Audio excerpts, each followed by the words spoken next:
Okay, there you go. Antoine, you're live on YouTube. Good afternoon, folks. We got more student presenters today, and thank you to those folks who are taking the time to do that for us.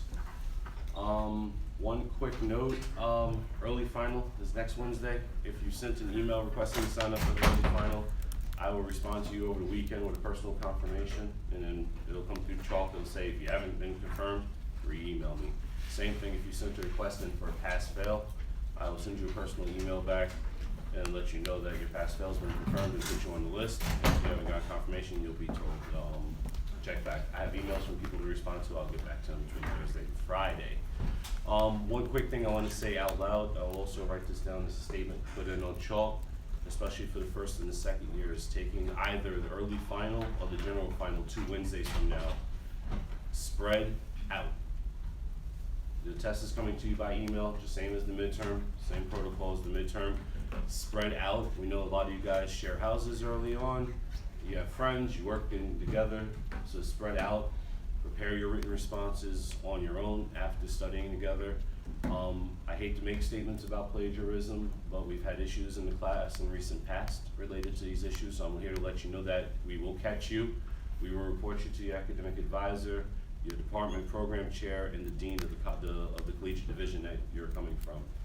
We know how to find you. Across 99 tests, we can find tests that are too identical. And also, please understand, if no one's ever told you, that plagiarism is a crime of strict liability. Just because you did it by accident doesn't mean that you're not guilty. And Professor Clark has zero tolerance for this. So I'm here to let you know again, spread out. Do not take your test next to nobody else in this class. Do not take your test next to anybody else in this class when you take your final. Does that make clear to everybody? I can't hear you. Is that made clear? Yes, sir. Okay. Other than that, we'll kick off with student presenters. If you have questions about the midterm or the final, email me over the weekend. Ziggy Jam? Yeah? Okay.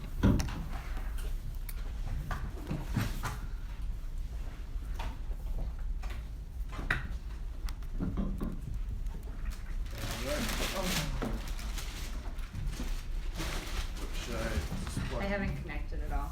Okay. But it's pretty simple.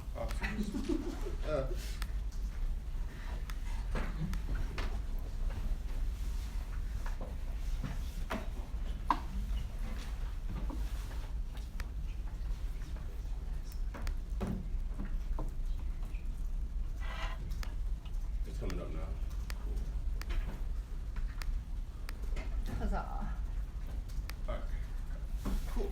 So my name is Chuck. I'm in the International Relations program. I'm an MA student, writing a thesis focused in China, but in the meantime, taking this class, which is really interesting. And so my research paper, would be about China, my focus. And as you guys can see, the topic here is about QR codes culture that are very popular in China. I'd like to ask, has anybody been to China in the past year or so, 2 years? So have you seen any like QR codes culture there? I can't remember. Cool. That's totally cool. But as someone from China, QR codes has grown into something that is pretty much an indispensable part of people's life in China. No matter if you're adding a friend, you're making a payment. I just did a job interview through adding someone on QR code 2 weeks ago. And in China, equally, if you go to get some street food, it costs like 50 cents in US dollars. So probably the person's gonna ask you, do you have a QR code? I have a QR code right here. Can you scan it? Or I'll scan yours. So it's becoming a very, very important part of Chinese life. And it's something that I thought was very interesting, that's definitely super relatable to me. So just to give you guys a little bit of background, QR code is a machine-readable code consisting of an array of black and white squares, typically used for storing URLs or other information for reading by cameras on a smartphone. You guys probably have seen these around. It's just squares with black and white color in there, and then you can use your phone to scan it. It's pretty much another form of a barcode, and it has information. especially in urban areas and cities. And I'm from Shanghai, and I have the first-hand experience in that. It's like pretty much everywhere you go, you see QR codes. You see QR codes on buildings, on billboards, on buses, on your phones. It's everywhere, on people's name cards. And so no matter if you're adding a friend, you're adding strangers, you're paying not just to merchants, or you can just it functions as a PayPal or as a Venmo. You can use a QR code to pay your friends money, and then or making reservations at restaurants, book tickets, etc. You simply cannot avoid using QR codes if you live in the city in China. This is actually a picture I found on Google on QR codes in the US. So people view QR codes as something that's very hard to understand, that's very hard to fathom. They're like, I would actually prefer just text. Whereas, if you see a QR code, that involves kind of like taking out your phone, scan it, and then acquire the information. So that's like an extra process here. That's how a lot of people that's how a lot of people respond to these QR codes when they first see them here in the United States. So that comes to the question, why are QR codes so popular in China? And especially while other countries, like the US, have not been able to popularize it that much. And here are just a few examples. Right here, you can see people taking out trash. And then this is actually in one of China's gated communities. And people use QR codes, they update them, like on what day people are coming to take out recyclables, different kind of trash. This is at an exhibition, it's a car exhibition actually. They have models and they have QR codes attached to the back of the model, so people can actually scan these people, and then they will get the car brand or car model that's attached to the QR code, and whatever company that's related to. This is a huge QR code at a mall where people can just take out their phone and scan this. And this is also another huge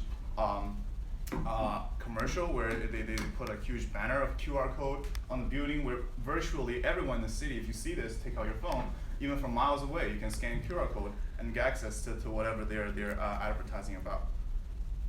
So my argument in this research paper is that WeChat, China's leading social media platform, actually made QR codes popular in China. So WeChat is a social media application launched by Tencent, China's leading social media company, and it has grown to be the most popular social media in China. And virtually, it has taken place of texting, calling. When people would like to make a phone call, people like to, as I said, did an interview. They pretty much just use WeChat as their primary way of communication. And WeChat is able to popularize QR codes because it utilizes China's technology boom. So this is a level where I call it the hardware level, where people have this kind of hardware. People have the phones, have the technology, and the kind of vessel for the QR codes to be successful, and that is one of the big reasons why QR codes. WeChat, as a company, constructs this new QR code culture with a well understanding of China's existing culture, and has sound strategies to take advantage of it. And so these three arguments, I kind of approach these as three different variables in my research paper. And I did a lot of research on statistics and did a lot of literature review. But I also have a really good friend that actually works in WeChat as a product manager. So I did interviews with a friend of mine, and he was actually able to give me a lot of really good insights into this subject matter.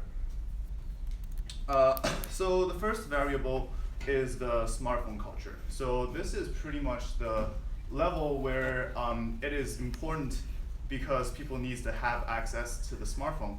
And as we can pretty much easily understand, QR codes require smart devices with internet access to function. So smartphones, iPads, etc. And in the U.S., a lot of times when people analyze the failure of QR codes, inadequate accessibility of smart devices has often been cited as a major reason behind the failure to popularize QR codes. But in my conversation with the WeChat employee, we actually talked about this. We're saying that U.S. obviously has an earlier technology boom, and then we would like to think that the U.S. has people have more internet easier access to the internet, and so we're like, why is this major reason? So and we're analyzing how the Chinese people has gone to access the internet, and we we got to the conclusion where we realized Chinese citizens actually have a very different experience accessing the internet. So whereas in the United States, when people going from no internet, they went through kind of a detour to get to smartphones. So they went to internet, and then we got computers, we got Chuck, you've laptops. got 1 minute left. Oh, I thought we got 10 minutes? Yeah, you're at 9 right now. Oh, I got 6, right? You have 6? When did you start? Yeah, I started at 6, yeah. I think I timed earlier. Go ahead. Okay, cool. So the so the Chinese citizen has a very different experience accessing the internet. So for a lot of Chinese companies, their first taste of internet is through smart devices. Because of the companies like Vivo, Oppo, and Huawei, these are all Chinese smartphone companies that produce smartphones for very, very cheap prices. So a lot of Chinese families, their first time getting access to the internet is through smartphones. And before they're able to afford a PC, or before they're able to actually buy TV sets, they can get a smartphone. So actually, in the people in urban area, like smartphone is very, very popular, and even normal like street food vendor, like people who are relatively underprivileged in China in city areas, they have a smartphone. And then the second area was the dense offline community. I'm gonna rush through this. So Luo is the WeChat employee. One of the quotes in our interview is that QR codes are especially effective in offline situations where a group of individuals are socializing. It is super convenient to just pull out QR codes for everyone to scan, and instead of adding everyone individually. So like say if we have a group of people, and then you can just pull out your phone with this QR codes, and everyone can add you pretty much simultaneously. And thus, Chinese dense offline community creates a lot of everyday scenarios where QR codes are just decisively more convenient. So in social life, this means a much more easier way to meet new people, as I just described. But also in commercial life, this means much easier access to merchandises, pretty much as the pictures showcased earlier. Because if you've been to China, shopping can be a really, really like a crazy experience, because there are so many people, and getting into the mall, it is just very, very hard to actually get access to the actual merchandise. While if you have QR codes from far away, you can just scan it, and then you get access to whatever that thing is you want to buy, and then you can go ahead and order that online. So, but the third level is more of the cultural level. So whereas in the West, many people think that QR codes actually are being unsightly. So what Chinese people did were covering their stores with QR codes, their buildings, their buses. A lot of people in the West think that's like just not like beautiful. It's not like it's not like a good thing to see visually. Well, Chinese companies took advantage of that and see them as standout and eye-catching in the process of building them. But also they kind of attached the idea of future, this idea of technology to the way that QR codes looks, because it's like very like geometry, it's like minimalistic, it's like complicated, and then people kind of take advantage of that and encourage people to use QR codes. But on a different level, QR codes constructs a sense of privacy that minimizes the information leaked to the public when they're using the QR code, no matter if you're social life and commercial life. So this greatly appeals to people in China, because China has first a cultural importance of privacy.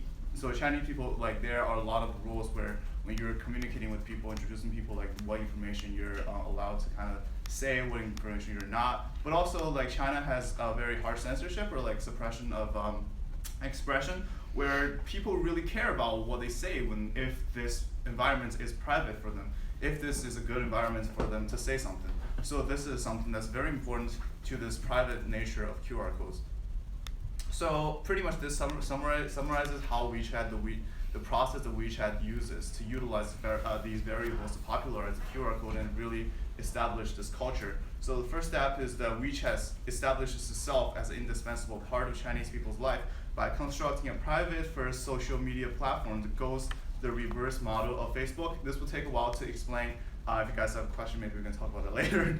Yeah, and then you want to wrap up soon if you right, want to get this any is my last comments slide. from your So, peers. Yeah, so WeChat successfully took over as the #1 social media platform in China, and step 2 is the WeChat creates a closed ecosystem around WeChat, starting from private messaging. WeChat adds payments, official accounts, maps, etc. functions within the WeChat app and accessible anytime with a focus on customer experience. And the last app is they use the QR codes as entrances to enter this ecosystem that everybody has to use in their life, and it's pretty much omnipresent. So as this ecosystem grows, QR code grows with it, and it got to the point where people just cannot avoid using QR codes in their life. So I'm sorry that took a bit longer than expected. Questions? If you have a WeChat, this is my QR code.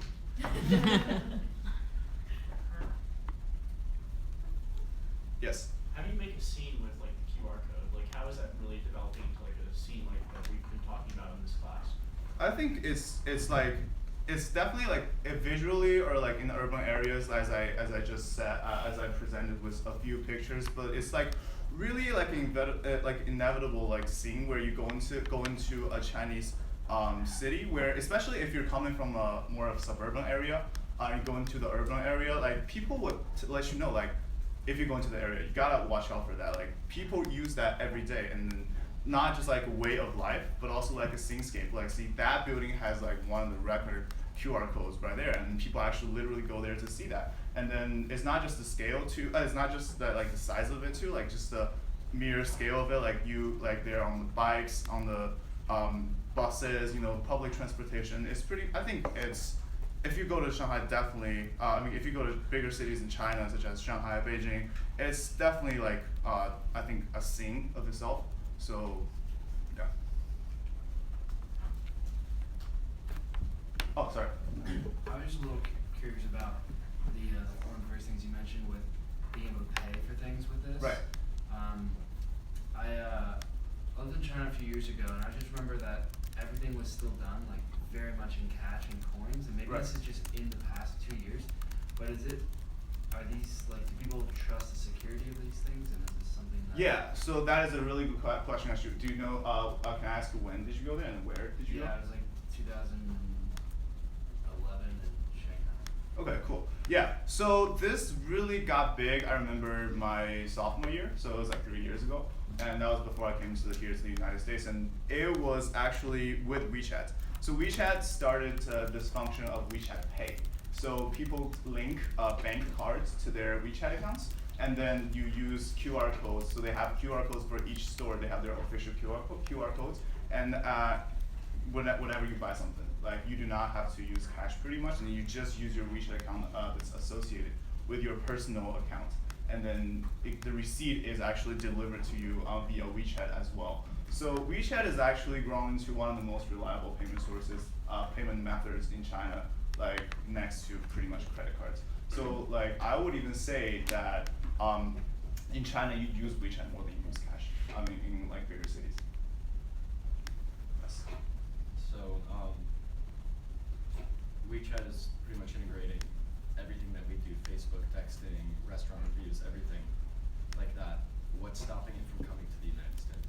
Well, so its relationship with Facebook is actually quite interesting. I actually kind of mentioned it. I actually would like to take a minute to kind of talk about it. So it's kind of a reverse model as Facebook. So as you guys realize, if you use Facebook, you know that a lot of people use Facebook Messenger. Right now, it's more so Facebook is going from like a public social media, and then it's transforming, it's developing like a private one-to-one private messaging app, where WeChat is going from having a private messaging app. So it starts with like a kind of like a Facebook messaging. You can you add people when you talk to them, and then it relates. It goes on to have like a timeline where it's more public, but still only your friends, only your contacts can see that. So it's more of a private, focused social media app. So that was like, and then a lot of people argue that Facebook is actually copying WeChat for a lot of its recent features, starting with a Facebook Messenger. So that was something that was interesting. And regarding your question, why WeChat isn't coming to the United States, I actually have not talked with my friends about that, but I think it is a very, it has a very, so I don't think it is not here. So if you go to Chinatown, actually, a lot of the restaurants do have QR codes and they do feature WeChat payments. It's only that their customers are mostly Chinese people. So they're pretty much their customer is people who are from China who are already used to this, who are already part of the. Chuck, we're gonna have to wrap it up there because we have to let everyone else present as well. But thank you. Sure. It's a very rich topic. Okay, thank cool. you. Good job. Who's next? Lauren? Okay.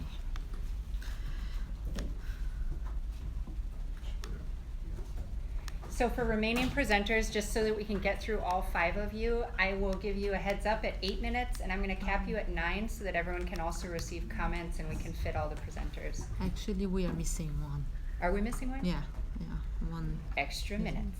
So we have more minutes. Let me redo the math. Yeah.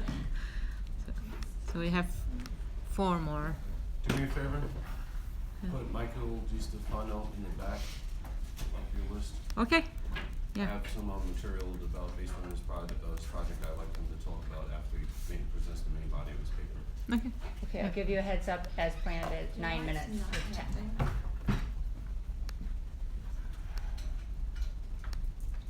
And maybe come up 2 or 3 minutes in advance and start connecting your computer. Yeah, Well, actually- while the other person The is last person receiving can comments. disconnect 2 or 3 minutes before the meeting. Well, actually, to that end, the people who are remaining, email me your presentations. Just use my computer. Okay. yeah, This will be a problem, because you just reset the projector, so it's gonna take about 5 minutes for it to re-warm up.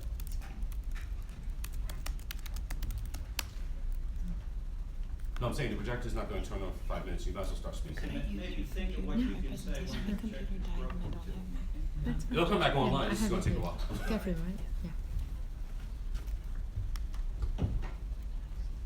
Because it's not just in this class, it's in life that when the other things fall down. Thank you. need to be able to I adapt. think your laptop, we may have to go into the settings.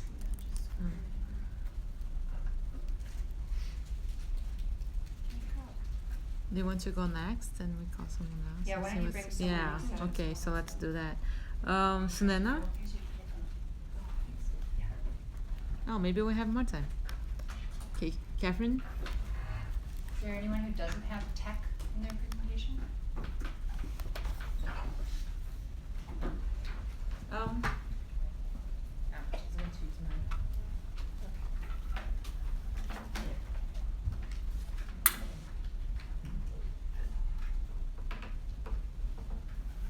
The projector's offline, you'll have to start speaking, because it's not Yeah, gonna go turn ahead on. and start presenting. Oh, okay. Just leave it, just leave it. No, it's not even. It's, I turned know, on. but just leave it, because it won't reset. It has a timer built into itself. It's not going to do anything for Oh. another 6 minutes. Just leave it. It's not gonna switch or turn it off. It's that thing stops. Can it That's stop? automatic. You have no control over it. Oh, you can use Okay, your go ahead and presentation, you're just not talk. going to be able to see it. Okay. I kind of need the visuals. She needs the visual aid, so what do we do? I can go. I don't have any technical. Perfect. Okay, Okay. That's Go ahead. okay with you. Cool. Go. We have extra Yeah. time, so. You, we have another one missing. yeah, the projector has a safety thing built into it. When you turn it off, it won't turn on because it wants the lamp to re-warm up. Because those things are worth a couple $100 a piece. Why did it turn off?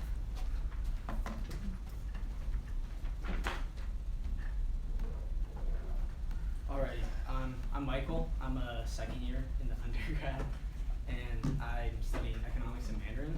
So, I took the class in the fall, and I was particularly intrigued when Professor Clark mentioned Tocqueville and Putnam, and how in East Asian cultures, civic participation doesn't lead to an increase in political trust.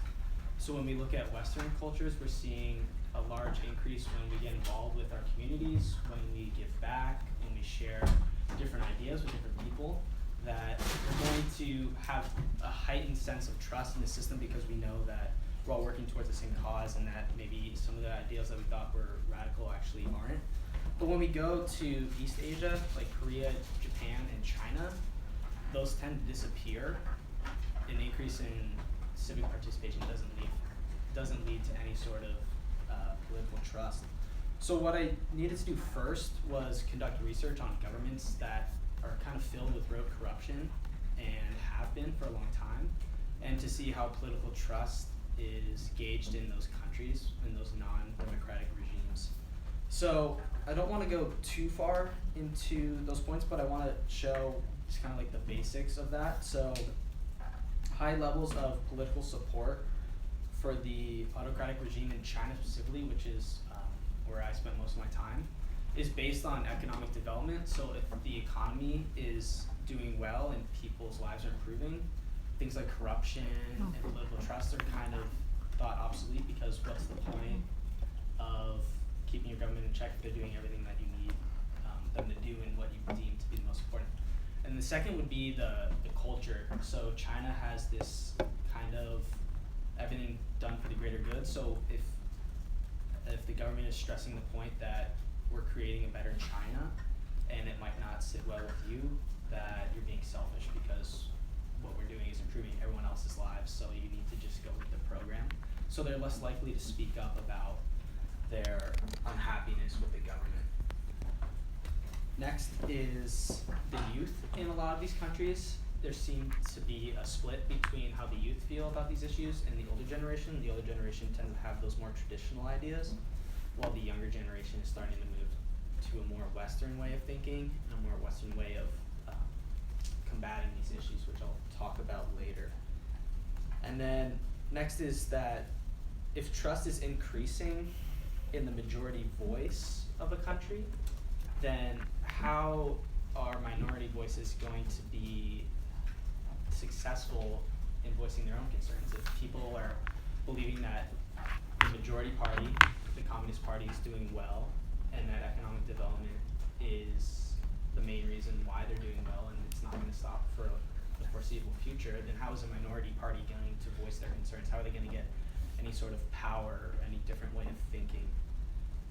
And then to kind of talk about China compared to other countries, I would say that the longer the time frame, the more stable the government, and also the resource curse that everyone always brings up. If a country is mostly relying on natural resources for their economy, they're ruled by a dictator that doesn't see himself or herself in power for a long time, there's going to be more corruption. So I would say China falls a little bit towards the more stable side when it comes to non-democratic regimes. So then I had to kind of form my own assumptions. Once I got those points, I had to think about where I thought China would fall on this scale. So I figured if, actually, the main point that I thought was foreign investment decreases as corruption increases. So if a company is deemed corrupt, people aren't going to want to do business there because they're going to lose profits. It might not be the safest place for their employees. So I figured that if China was going to keep up this economic development and welcome the West in, that they would have to root out this corruption in any way possible. So I figured that their necessity for foreign investment would drive this anti-corruption, this battle against corruption. Next, I kind of created an interview guide that I went off of. I interviewed foreign exchange students and Chinese citizens, and I asked them questions pretty much about everything that I could ask them about. And it was really rewarding, and I want to share with you guys the points that kind of I expected and things that I didn't expect. So I expected that divide between the older generation and the younger generation on pretty much all accounts. I expected the younger generation to think that censorship was not the way to go, that blocking free press was going to hold the country back. I expected them to believe that democracy would be much more important than economic development. I just expected a clear divide between the two. And I got that in some questions, but not in the others. So, but another interesting point is that it also depended on the region of China that each person was from. So the further north you went, the further, the more traditional the ideas, and the further south, like Hong Kong or some people who lived in Singapore, they were much more liberal in their thoughts. So to talk about the ways that trust can be increased, they were very similar. A lot of people mentioned anti-corruption laws, cracking down on corruption at the local level, at the major levels. And an interesting point that a student brought up was that if they're cracking down on anti-corruption and they're telling the public that that's what they're doing, who's to say that they're not just rooting out the minority party that they're deeming corrupt? So how is the Communist Party not just advancing their agenda and saying it's for a good cause? And I thought that was a really good point, and I really wanted to see if I could explore that more in my paper. Next, I talked about these hotlines that they're called 1, 2, 3, 4, 5 hotlines that any citizen can get access to. They can call up anonymously and they can report any issue that they have on the local level. And this is considered revolutionary in China since most people don't get to voice their concern. I spoke to one of my dad's business associates in China, and he mentioned that it's not revolutionary for people like himself because the rich and the politically elite have always had access to things like this, but it's new for the average citizen to be able to voice their concern. And then kind of bringing me into my final point would be that the way that the youth seems to be handling these issues focuses a lot on the new social movements that we discussed in class before. So I mentioned the hotlines to students who go here, most of which didn't know that they existed or had no idea how well they were doing. I thought it was a good idea, but one student said that he wouldn't even be comfortable using the system because he didn't believe that it would have enough. He didn't believe that there's nothing from stopping the government from going in there and seeing who's calling. The anonymous nature of it is purely speculative. So if there's no way to prove that, he said he wouldn't feel comfortable voicing his concerns. And that kind of led me to think that he mentioned, I want it to be anonymous, I don't want to be the focal point of the argument, but I want to be involved. So it brought me into those new social movements like Occupy Wall Street and Occupy Central, which was the Chinese equivalent, and how younger people are looking for online, unorganized, anonymous ways to voice their concerns without getting in trouble. And I felt like that was a great way for himself to get involved. Then also, I thought that the younger generation wouldn't have any support for censorship and no free press. But it seems like some of the students, at least from the northern towns, thought that it was necessary to get rid of bad content.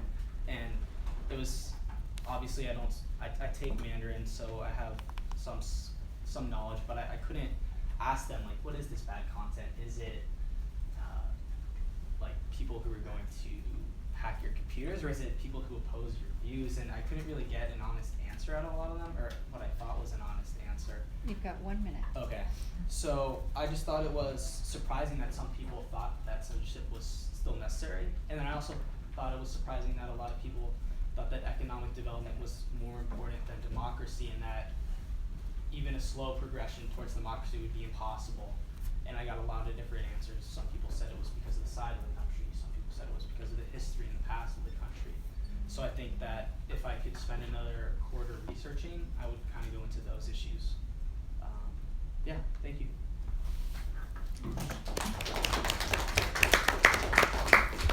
Should I do questions or the next part? Take a moment and explain the actual the research process that we talked about. Sure. So coming in, I wasn't really sure what to expect. I thought I was going to use content from the class and then relate it to an issue in China. So I thought I would talk about the new social movements. I thought I'd mention Tocqueville and Putnam, and then just reference an article that I found online. So I thought it was more of a term paper, and they kept throwing out the term research paper, and I didn't really know what that meant. I thought that I had done an accurate job myself. So it was a little bit of a shock when they just kind of threw away my first draft and said, this is what we want you to do.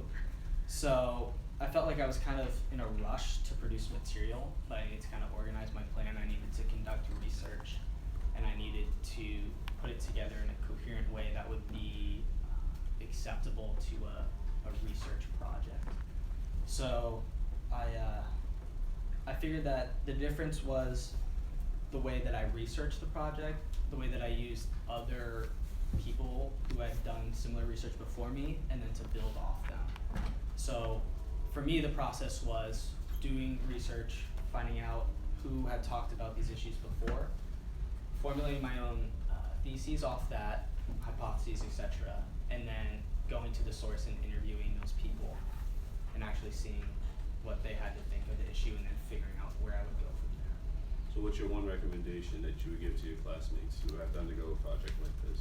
I would say my my biggest regret or what I would recommend is to go to the teacher immediately and to just outline what the paper is going to look like. So for me, I kind of wrote my own first draft, and it was fine. I used a lot of that information, and it was a good start. But I think the best thing you can do is to sit down. Antoine actually gave me kind of a breakdown of what each section would look like, and once I got that, it was fine. I realized exactly what the research was going to look like and what the interviews would consist of and where I was supposed to go from there. So I would say the best thing you can do is, it was the first real research paper that I did, and if you're not really sure what that means, I didn't know. Just talk to these guys first before you do it, because they'll save you some time and save you some effort. So, that's it. Cool. Any questions? Thank you. Awesome.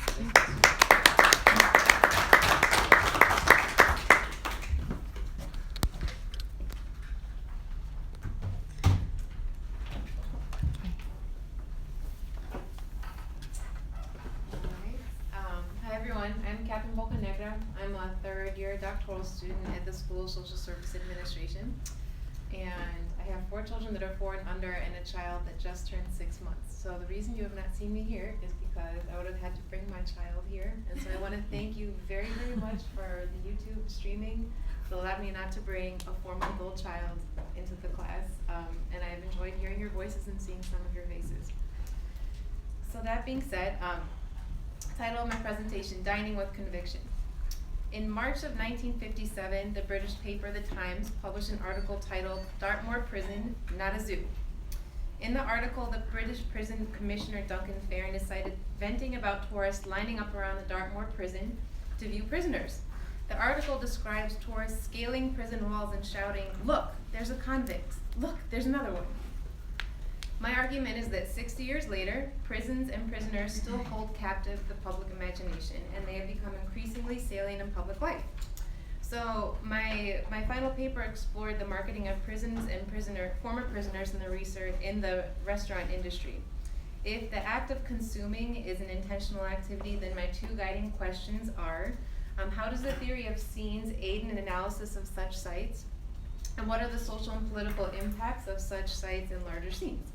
So I'm going to begin with my muse, a case study on a hot dog venue called Felony Franks. So Felony Franks first opened in 2010 in East Garfield Park on the west side of Chicago. It is home of the misdemeanor wiener, with food that is so good it is criminal, as you can see here. Immediately upon opening, issues emerged in the community.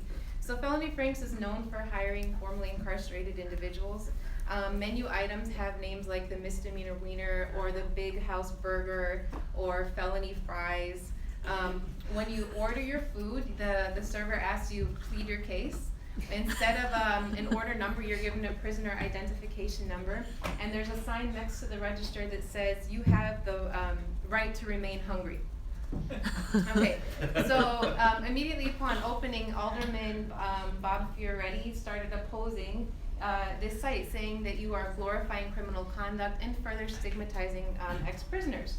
And a local town hall was organized where a priest came and said, "You're pimping out ex-convicts, you're a sore in our community, and I prohibit you from putting a sign in front of your building." And he even issued a city ordinance prohibiting signs on just that segment of street in East Garfield Park from protruding more than 7 inches beyond the building. So he tried to fight the city ordinance. There were constant fights between neighborhood organizations, between the owner of Felony Franks and the alderman, which forced them to close in 2012. So this is the top right left-hand corner is where it was located in East Garfield Park. And in 2015, Felony Franks reopened in Oak Park, a very wealthy suburb on the west side bordering the west side of Chicago. And the owner, Dino Andrews, praised Oak Park for its progressive and liberal values, and they're doing very well, ranking in over $30,000 a month in sales.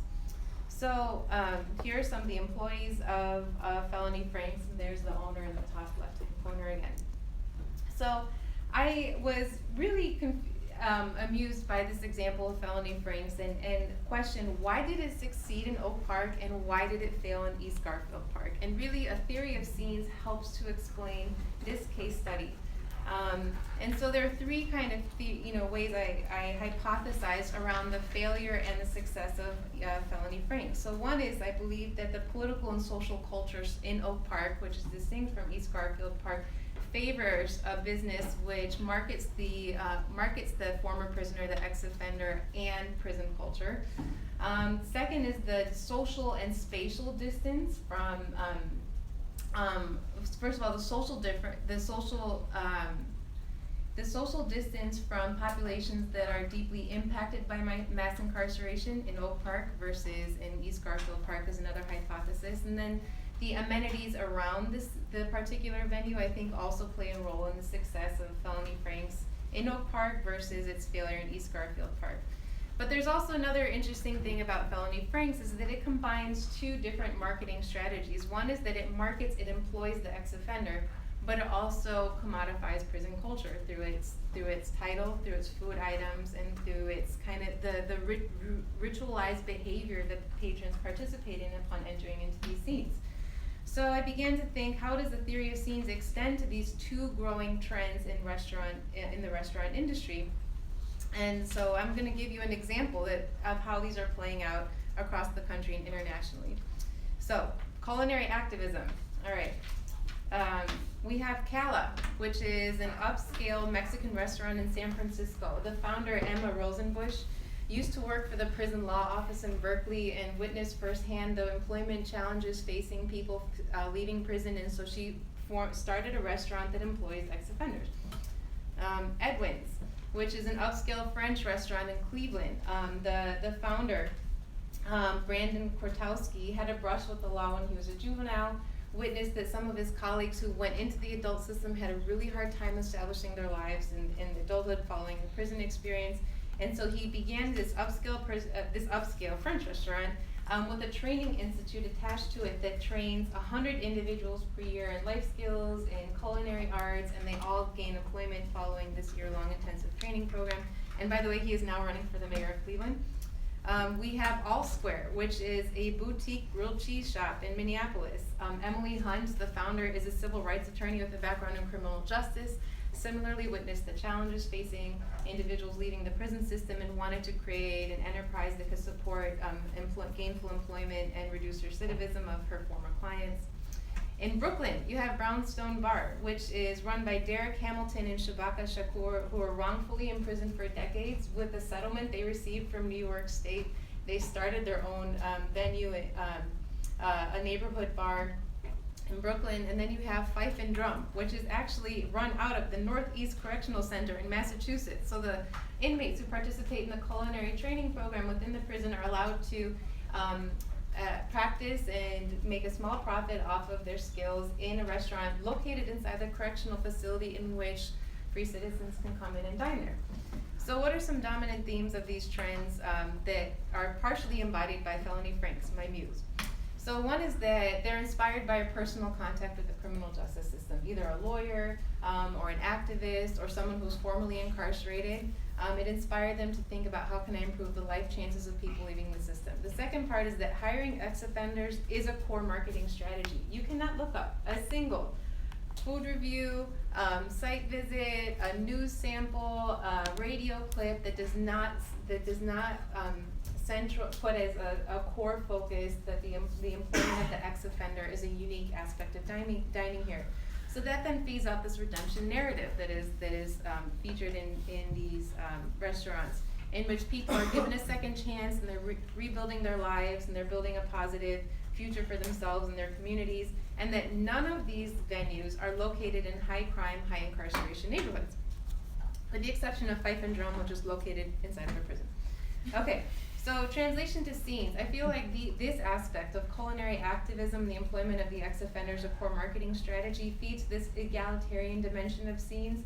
All Square's mission is those who have paid their debt to society are square and free to move forward with a clean slate, and that this appeals to a certain kind of patron and fits within a particular kind of scene.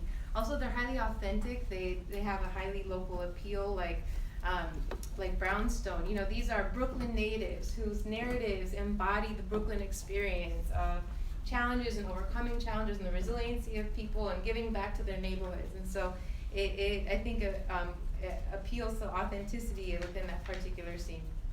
In terms of ideal scene types that I hypothesize that these fit within, I think that Brooks Bobos is a ideal scene type in which they would be highly successful, or even urbanity.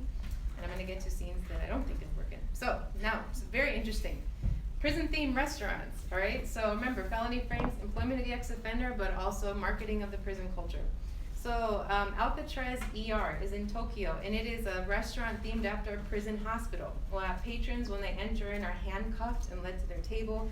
There are live performances each night where actresses dressed as inmates are tortured in a theatrical way. And here you see like blood stains on the wall, bars in the bathroom, dark lighting, kind of a gruesome appearance. Prison Afire is another restaurant, and where patrons are served through a door hatch or a chow hole. The menu items include food that would translate to cutting people to death. Also highly theatrical. The Lockup, which is in Tokyo, waitresses are dressed as correctional officers, and hey, why not get choked while you're having your martini by a haunted former inmate? And there, again, are these live performances and this kind of gruesome display. The food is engineered to look like body parts. And then in Calcutta, there's a place called Kaidi Kitchen, in which your booth is situated inside of a prison cell. Your waitress is dressed as a correctional officer, and they serve various international cuisine. Got a minute. Okay, so main themes, again, are confinement, violence, and death. In terms of a translation to scenes, I think these are deeply theatrical locations that have an aspect of glamour, or a perverse glamorization is what I argue, in terms of the costume, handcuff, and pleasant dining inside iron bars. They're highly transgressive and also exhibitionist. So beyond, what I want to conclude with is beyond like using the theory of scenes to understand the phenomena of the employment marketing of ex-offenders in prison culture, I looked at the cultural commodification of prison, how Thorstein Veblen's theory of the leisure class explains this phenomena, in which consumer behavior of the dominant class fortifies their status through spending on useless leisure, but also their social distance from the social phenomena that they're commodifying. And then there's this really great parallel I just want to comment on, in that I began with, why did Felony Franks succeed in Oak Park, and why did it fail in East Garfield Park? And so how many of you remember this movie that came out, Chirac? Yes, no? Saw it. Oh, okay, great. All right, so that being said, there's a famous Chicago rap artist, Rhymefest. Anybody heard of music? If you've heard Kanye, or if you've heard Common, he's written most of their successful music. So anyways, Rhymefest, he developed a critique of Chirac and said that you cannot satirize a crisis while it is happening, and that's what Spike Lee did. He came and he created a satire of a crisis that is happening, in his own stage extras were killed shortly after, due to Chicago violence. And so, why I hypothesized that Felony Franks, in conclusion, failed in East Garfield Park was because it was satirizing a crisis in process in that particular neighborhood, and that it failed to make culture magic by this mismatch between the local social and political culture of that particular neighborhood and what they were marketing. That's it.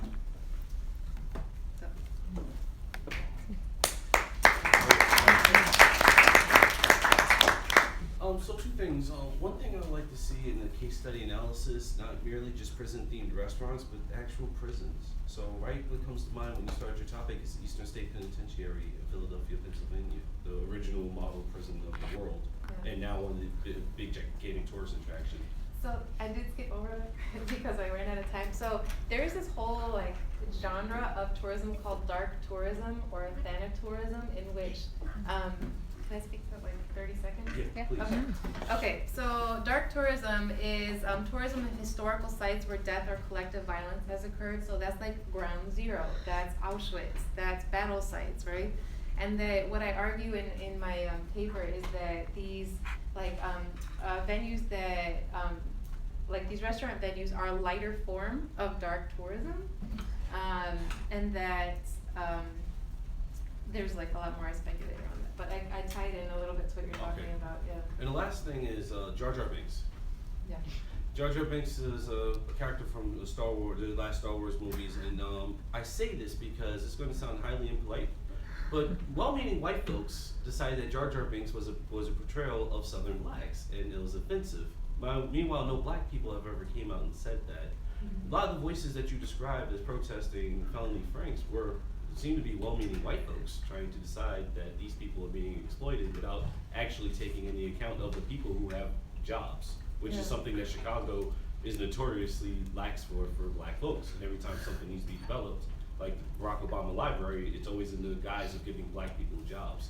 Yeah. I would like to see if you can reconcile that conversation as a part of your case study, because there's a narrative there. Whenever we want something, it's always we're going to help black people, but then black folks that have a job, that is bad for black folks, and we're going to close that. Yeah, and that there is a dynamic tension there. So like in East Garfield Park, I mean, neighborhood groups did come together that were run by East Garfield Park black residents, right? That didn't protest it, but Alderman Fioretti not. And you know, there is like a quote from one of these town hall meetings that I read was like, hey, there's shootings that happen all the time in my neighborhood and nobody makes a hoopla over it. And now there's like a restaurant that's employing people who got backgrounds like me, and everyone's upset about it. So like, why don't you care about this bigger social issue than like this hot dog stand that is giving people jobs? So it totally speaks to your point. Have you included in your framing, since it seems like kind of your broader framing is like, this is a specific example of culinary activism, you're sort of focused on that while including some tourist aspects. Have you done any sort of parallel, it might help raise the resilience of your own case to look at other forms of culinary activism, namely like homeless kitchens Like that employ homeless. Inspiration Cafe. Yeah, Inspiration Cafe, which failed and closed. And I wonder if it's a good way to discuss the element of this, like the opening or the possibility of culturally commodifying something or satirizing it. Like, how do you do that with homelessness? I think you're identifying this mechanism that is a key mechanism that separates the success of many of these kitchens and restaurants as opposed to many of these like well-intentioned attempts at culinary activism that fail because they don't engage with the scenes in this way, in this theatrical way. Yeah. You know, theatricality is so central here. Yeah. And kind of also this notion of authenticity. That's a really good point. Yeah. Anything Any other else? questions? Thank you.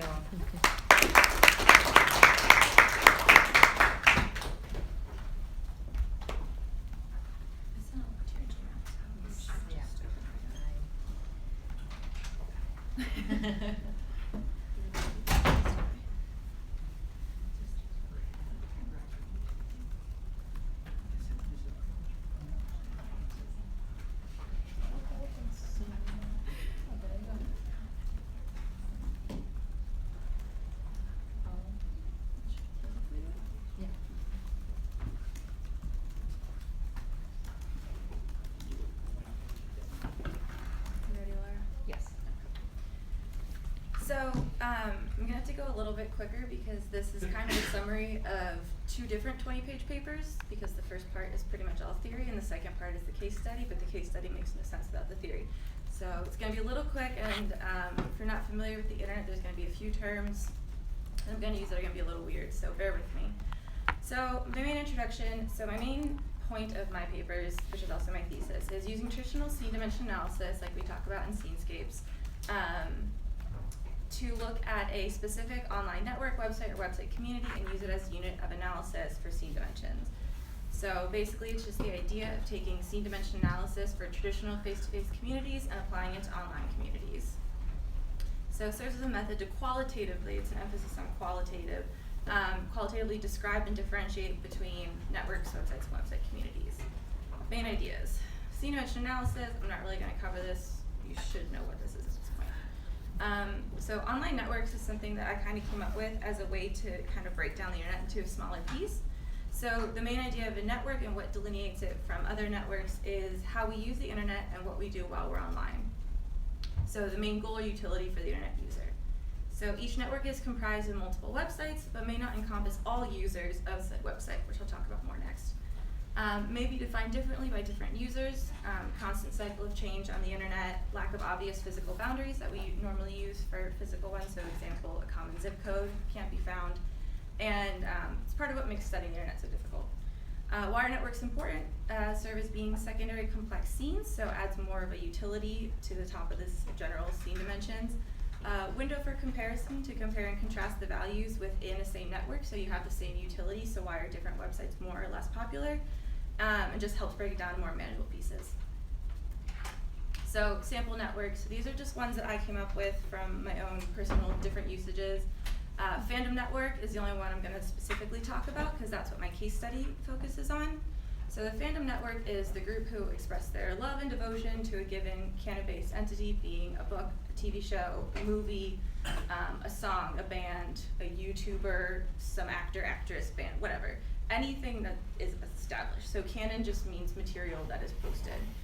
Other ones include canon fodder, which is just traditional media content, meme queens, any sort of website that pass along memes, blogosphere, gaming, boredom busters, adult entertainment, traditional social media, and traditional media networks. So I'm not going to get too into that because it's a lot of time for now.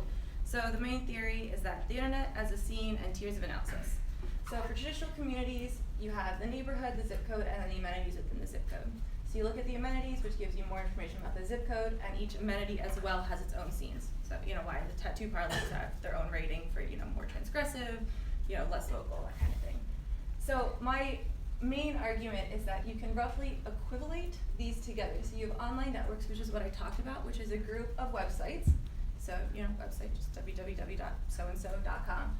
And then website communities is kind of the idea that within the website, not everyone who's on a website is there for the exact same purpose. So whether that means it's the same purpose but a different interest group or whatever the functionality.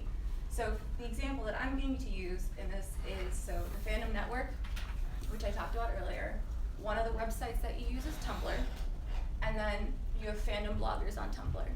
So all of the fandom bloggers would belong in Tumblr, obviously, but not all of Tumblr would belong in the fandom network. So Tumblr could also have the blogosphere, which would be personal bloggers, or it could have the science network or the education network for science bloggers and education bloggers. And so you can kind of funnel down and look at very specific groups and kind of do a scene dimensions for them. And so this is this is a new idea. So it's basically parsing out the basics of this theory, and it's just the idea of studying the internet in a qualitative manner. Obviously, it's not perfect. So case study. Let's talk about fan fiction super quickly as what makes sense. So fan fiction are works of fiction written by fans of and featuring the characters of TV shows, movies, books, etc. Written by others, read by others within a certain fandom. Fandom stands for fan kingdom, which is a group of people who enjoy the same canonical work. Fan fiction would be a subset of the larger fandom network, and you could even make the fan fiction network in and of itself because there's multiple websites, and within each website there's multiple groups. Why fan fiction? Simplest reason, I like it and I know a lot about it. Talk about it for a very long time. More complex reason, the fan fiction community is very internet-based community. There's not a whole lot of in real life connections, so a lot of the direct communication and context you can see written out in front of you. Allows a deeper look into community structured, almost entirely within the internet space. More specific case study, deeper qualitative details. So I moved further down into the fanfiction community. I worked with Professor Clark, and he was like, go as specific as you can, because that's where you get the richest details. So I focused on one website for fanfiction called Archive of Our Own, which has over 3 million fan works on it, which I'll talk about more in a second. And fandom focused Teen Wolf. Why Teen Wolf? Once again, I like it, I know a lot about it. Primarily, also some unique features of the show, which I don't have time to quite go into, but popular relationships on the show versus in the fan fiction, decreasing canon popularity equals more creative alternate universes, and stronger fanon, which is fan canon, which it's in the paper. And then the world focus adds a whole bunch of unique details and very specific, rich information that you can pull from it. It has an active fandom presence in both the fan fiction and fan art communities. That's an example of fan art, that's why that's there. So why AO3, or Archive of Our Own? So Archive of Our Own has a really cool tagging system that most places do not have. And so basically, it's extremely extensive and tells you a lot of information about all of the fics that are posted. And it's not perfect, but it's a good start for large-scale analysis. So for example, I can learn what is in a fic without having to really read any of it. So just, from this, I can find out a lot of information, and this is very undertagged. Usually, there's between 15 to 20 tags for most, reasonable size things. And so that allows me to basically search one thing that I'm interested in and find everything related to it. So if I want a number for all male fics on the entire archive, I click that MM at the top, and I will get the number, and I can look through and kind of parse through. So I don't have to read everything, I can just look at the tags. And the tags include rating information, which is everyone up through explicit, which I use a lot in the transgression. Archive warnings is kind of like trigger warnings. Categories is relationships. You can look by fandom as well as the relationships, and then the additional tags, which I use for some other stuff. So my previous work was on transgression, so the idea of transgressive versus conformist.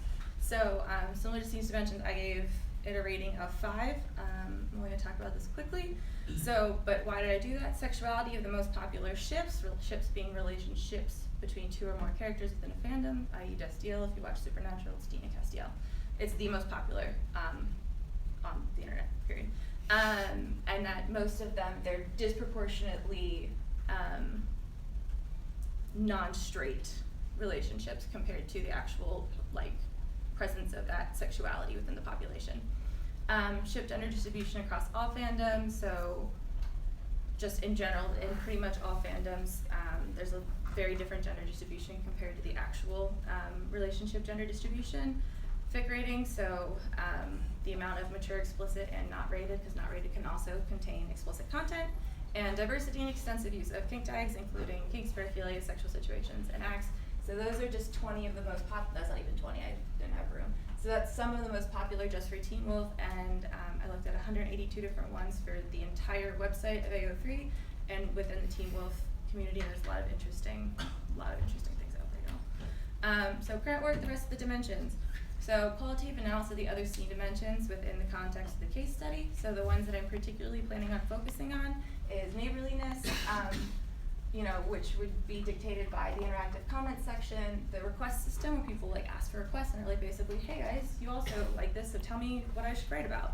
And also tag warnings, where you try to make sure that everyone who reads it is safe, because it's an online community and there's a lot of people who are more sensitive to certain information. Traditionalistic, it's a little bit high. It's not very high because there's a lot of AUs, which are alternate universes, and then there's this thing called fanon, which is just when the fan community agrees that something is the truth.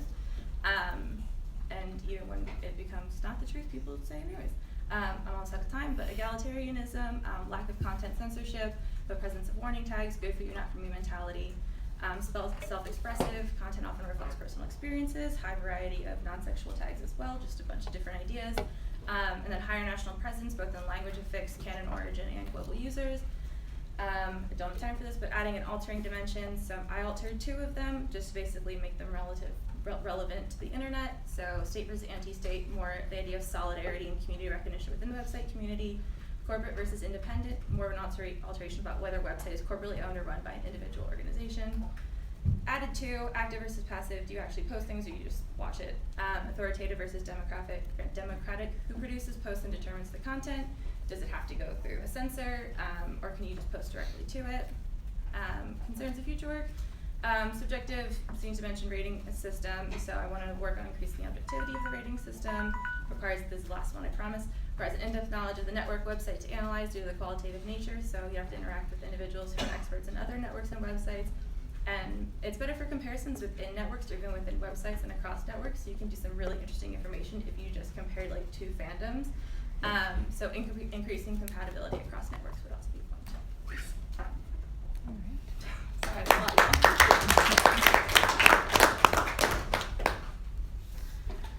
You got more per second than anybody in. Yeah.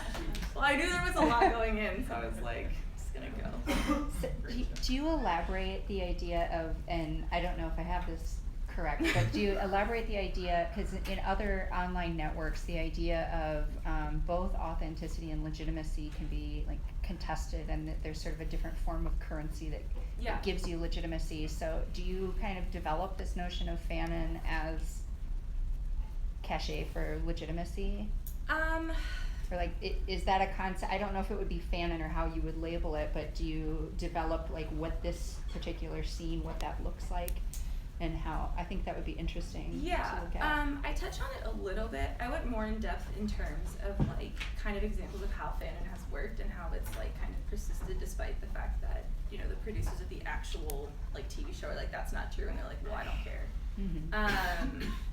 Because this in general, legitimacy, I would think in internet scenes, in my own work, it's much more important than legitimacy and authenticity in physical, tangible scenes where you can verify it in visual ways. When it's all virtual, it's almost like you have to overperform or over legitimize yourself. Yeah, and I think that also is very, I don't really get into this too much just because I'm really running out of pages very quickly. But I think it's also more network dependent. I think when it's like kind of just like a mindless consumption sort of thing where you just read and if you don't like it, you close it out, no harm, no foul. Versus, you know, I'm giving you money, or like I'm trusting you as a news source, or we're going to meet up in person. That kind of makes legitimacy more important, which is also why I would rate a little bit higher on that system. And so it'd just be like no one would read your stuff on here if it. I mean, I was kind of looking at not between individual users as legitimacy, but more just like the overall scope of like the way the community functions within like a legitimacy sphere. If that makes sense. Cool. Other comments, feedback? Thank you. Thank you. One more? No. No.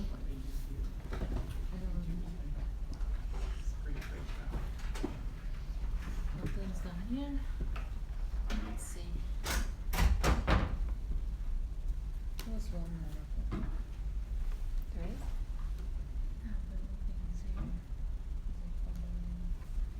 Come on down. Oh. Yeah, I was like, I think we have one here. I emailed mine to you, Antoine. Alright. Perfect. Okay. We have just enough time.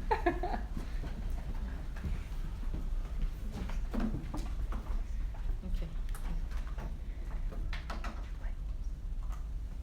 That's who presented. Yeah. Okay.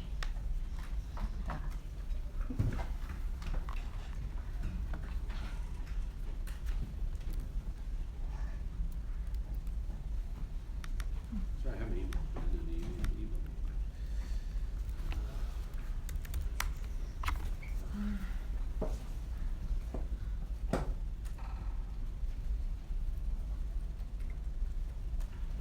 The idea of legitimacy, as you heard there, is a good one to pose more generally. And you can read the big abstract formulation, say Max Weber, but I'd say there's a lot of discussion when you get to more current, let's say, subtle, personal things, social media arguing, is this right or wrong, or Trump. I mean, all the stuff about Trump and Hillary Clinton during the campaign in the last year, and where and how that, I mean, and then because it was so politicized and so emotional, you can see what would be appropriate, reasonable, whatever, say in one camp for Hillary Clinton earlier and then later, and then how this changed as well for Trump. It gives you, that is, it was so visible, so nationally publicized, so explicit, but at the same time, a lot of open and often very specific conflicts. These were good cases to sort of hone your thinking about. None of this is clearly established. It's not as if there's American legitimacy or even the Republican or Democratic Party. Both of them were deeply divided within the two parties over what's right or wrong, what does the Republican Party stand for, what's the Democratic Party stand for. Those kinds of fundamental things were being challenged right and left, which gives us more sensitivity as to how these things can be constructed or fail.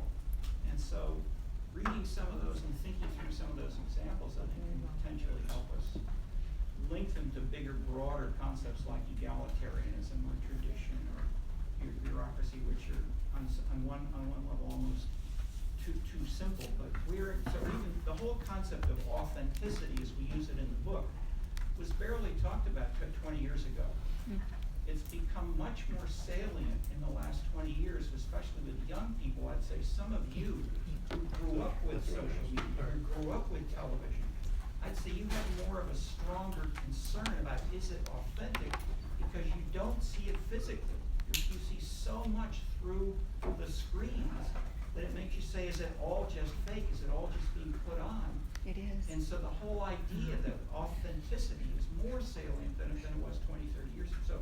So even think about that, for instance. All right, I was filling in for time. Go ahead. Great, thanks everyone. What time is it?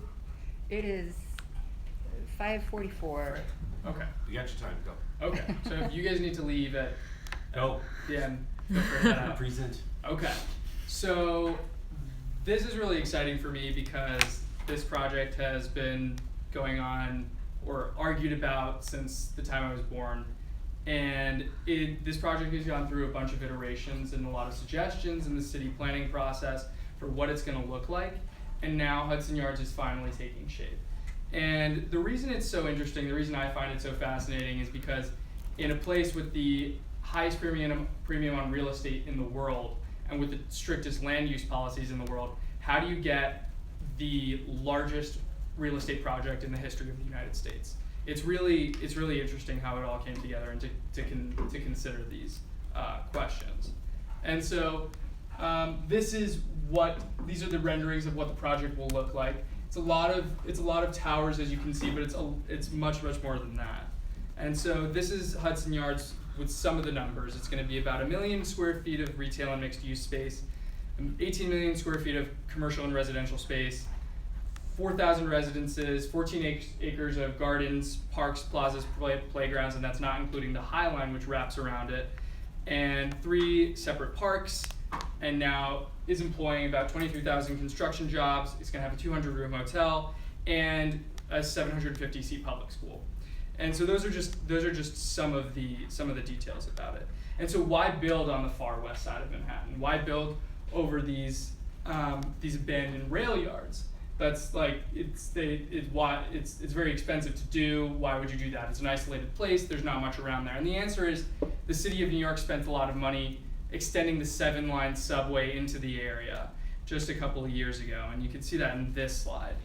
And additionally, a lot of people come over to the Javits Center for conventions, and so the interest of the developers is that they feel like they can create this neighborhood that can attract a bunch of people to the area. And so this is the area. It's huge. It's the last major undeveloped part of Manhattan, and that's one of the big draws from the developer perspective. And so initial designs for the area, Michael Bloomberg, former mayor of New York City, had a site set on a 2012 mayoral bid for the city of New York. And so they were proposing a stadium that looked a little bit like this, which would then be used to house the New York Jets after an Olympics. And the reason why this didn't happen is, I think, primarily 3 reasons. People were concerned about traffic near Penn Station, where there's already tremendous amount of foot traffic and car traffic, and worries about parking space. They would need massive underground parking structures, and how do you do that when you have rail yards beneath you? You already have to build a platform over it. So where are you going to put these? Where are you going to put like a huge car park? And so those were 2 of the big concerns. And then the final concern is that building, the circular one, the flat one, about 2 rows back, that's Madison Square Garden. And the owners of Madison Square Garden are very, very protective when it comes to any arenas built anywhere near Manhattan. That's their area. They don't want any competitors. And so for these 3 main reasons, it didn't happen. And so why, with Mayor Bloomberg's support, with the support of the City Council, with the support of the borough president and the New York State Legislature, why didn't this happen? And I think the reason is that it didn't have enough buy-in from people. It didn't have enough stakeholders. There wasn't enough for everyone. And so the reason I think Hudson Yards is coming to be and is already partially built right now is because it has something for everybody. It has arts, it has office space, it has residential, it has educational institutions, it has public art. It's insane, and I'm gonna go through some of it right now. So this is the culture shed, and what it is basically this structure that has this sort of diagonal beams going over it.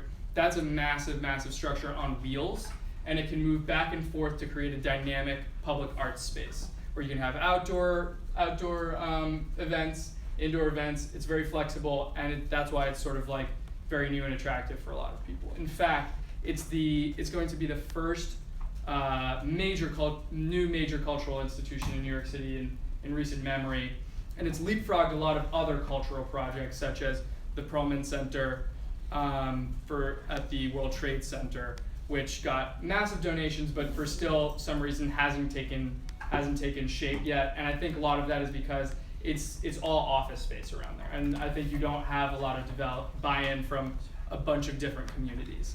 And so former Mayor Bloomberg just actually donated an additional $60 million today to bring the total to about $600 million for the initial budget for this place. And it's leapfrogged other cultural expansion projects, such as the Museum of the Met's expansion, the New York Philharmonic's expansion, and again, the Performing Arts Center at Ground Zero. So really cool cultural institution, and you can see the High Line runs right adjacent to it and under 30 Hudson Yards right there. And then this is the vessel. This is to be designed by Thomas Heatherwick, who's a famous British architect. And this is something that's really a first of its kind, really meant to draw people into the area. And I'll talk about how that sort of like relates to Flanners in a bit. And what it is basically lattices of intersecting staircases made from cast iron. And it's really something that's never been done before. It's about 20 stories, and it sort of like invites people to get a different view of the city from a ton of different angles. So in addition to these public art features, we've got a lot of innovative companies that have moved to the area, and this sort of even reinforces the scene. The column on the left are companies that have already moved to the area or to 30 Hudson Yards and buildings that have already been built. And the column on the right is companies yet to move there who are signed up to move there once the development completes. So you got companies like Coach, which were headquartered on Fifth Avenue. You've got companies like BCG, which were headquartered on Park Avenue for decades. And why are they moving? And the reason is because 50% of their talent pool is millennials. Another 50% is boomers. But the boomers are shrinking, and companies are tailoring their workspaces to the desires of millennials who want opportunities for social interaction within the workplace, a dynamic work environment, a lot of diversity of community within their office developments. And so a lot of these innovative companies, but who have been in sort of like stodgy Class B office space, are now moving here. So that's really cool. And it also has something for blue collar workers. In addition to the 23,000 construction jobs I mentioned earlier, there's going to be about 800 permanent jobs for building servicemen once the development is complete. And then this is really, I think like more than anything, this is going to be Flanners' paradise.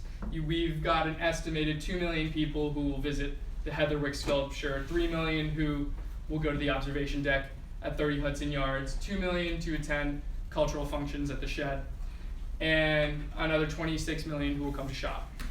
So these are some of the retailers that are going to come and occupy the space. Neiman Marcus is going to be the city's first, and in addition to some other high-profile retailers. These are the shops. These are some of the dining options. We've got a lot of famous and award-winning chefs who are in the process of developing menus and identities for their restaurants in the Hudson Yards development. This is what the landscape of the place is going to look like when it's complete. Here we've got the eastern rail yards, western rail yards, and then this sort of curve coming underneath it. That's the High Line, which is already built. And so, views.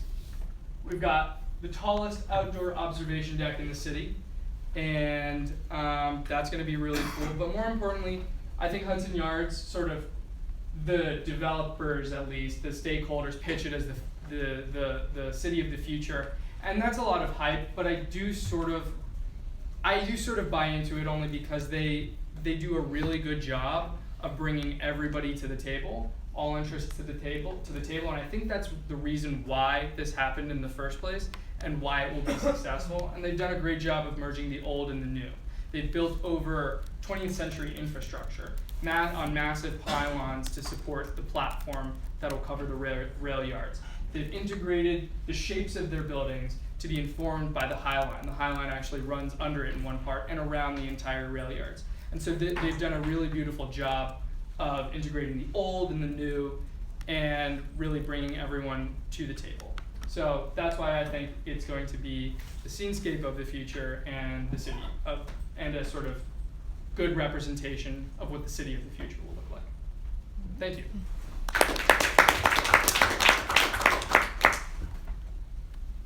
So one thing, I'm curious as to, you discussed the Hudson Rail Yards, but didn't discuss Sheldon Silver.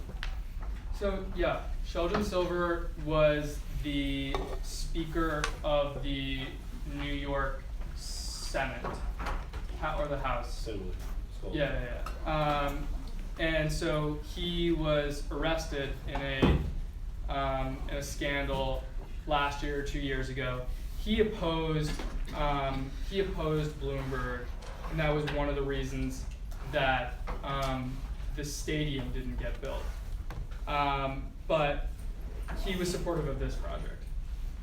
Right. Remember, that was his district. He was the governor at the time in the state senate. That's not his district. His district is in Brooklyn. Sheldon Silver's district was Lower Manhattan. He vetoed the project because of the way New York government. I was there. I'm pretty sure Sheldon Silver's district is in Brooklyn. He represents Lower Manhattan. He did Lower New Yorker battle! Yeah. No, I say this because he Fact check it single-handedly later. vetoed, because the Senate, New York County, the governor, would have supported the project along with Bloomberg. He vetoed the district because of the way New York State government works. So in terms of stakeholder analysis, New York's a very special place. That also goes to the point, those rail yards weren't abandoned. They're inactive. No, they're in active use. These are active rail yards, the rail yards that go into Penn Station. It feeds into the busiest terminus,